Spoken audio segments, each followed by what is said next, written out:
Nahuman na gayud ang evaluation sa Sugbusog contest sa municipal level. Gipaygayo na usab ang awarding sa mga purok, barangays ug household categories sa ubang kalungsuran ug mga syudad.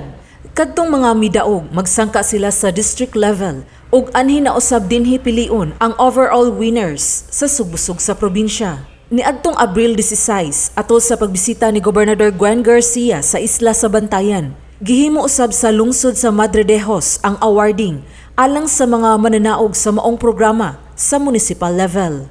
Ang mga mananaog sa maong lungsod mao sila si Elenita de la Peña alang sa backyard gardening. Nakadawat siya og 5,000 pesos nga premyo. Gisundan ni Alicia Kahutay sa Barangay Tugas, 3,000 pesos ang nadawat nga premyo ug 2,000 pesos ang nadawat ni Victoria Batus-Batusan isip third prize winner.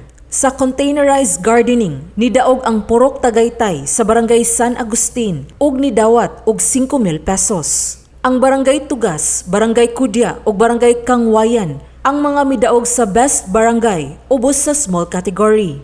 Sa Best Barangay Medium category, nakadaog ang Barangay Poblasyon, Barangay Maalat ug Barangay San Agustin sa first, second ug third prizes. Ang kapitolyo ni download sa mga lungsod ug mga syudad og tagsa ka milyon ka pesos. Tunga sa milyon ka pesos alang sa paghimo og nursery ug pagpalit og mga binhi. Samtang ang laing tunga sa milyon ka pesos alang sa pagpasiugda og contest sa Sugbusog program. Samtang usa ka gatos ka libo ka pesos ang nadawat sa mga barangay gikan sa kapitolyo. 50,000 pesos alang usab sa paghimo og nursery ug pagpalit og mga binhi ug ang laing 50,000 pesos alang sa contest sa programa. So dako kay gikatabang. Kaya sa tanan mga barangay captain, kaya kung nahimo lang maningkamot kita nga makapakita kita sa probinsya, kadi nakatabang kita sa mga tao kay mo'y purpose ni Governor Gwen. Niadtong miaging Biyernes, Abril 16, gibisita ni Garcia ang nurseries ug backyard gardens sa mga lungsod sa Madre de Dios, Bantayan ug Santa Fe. Ug iyang nakita ang mga lain-lain nga winners sa municipal level.